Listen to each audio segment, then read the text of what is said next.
Alright manga fans, my long form review of Shuttle, a manga I really like and that I come back to quite a lot.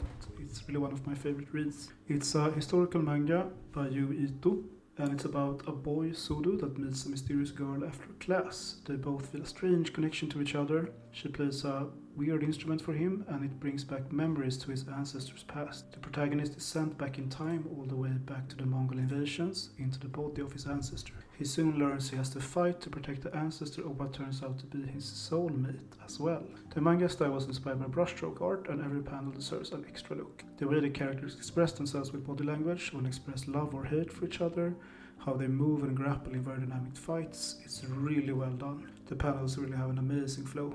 I also really love the characters. Shuttle has a lot of side characters, but they all have great backstories and often very sentimental and very tragic past. Even the characters out to get our heroes often have some very sympathetic reason for what they do, so they are all very likable. The protagonist also shares a body with a traumatized female soldier, which is the titular Shuttle, and she has her own desires of vengeance for her comrades that were killed by the Mongols and has almost turned into a wild animal, almost a demon. This also makes the love story a lot more complex. The historical details the book draw from also make the world feel very real, but there's also a very interesting world and interesting history to it. It was the first time I heard about the Tangut Kingdom, and the characters that end up in the Mongol invasions have a very varied history. There's also a lot of focus on writing and history in the book, which really gels with the themes of reading a manga that is about history to begin with. There is also a lot of characters just trying to survive in the chaos, and that's very interesting and sympathetic too. The manga has been compared to Berserk, which I get, but the characters in Shuttle are a lot less cynical, and they tend to fight for things they believe in and care about all through the story.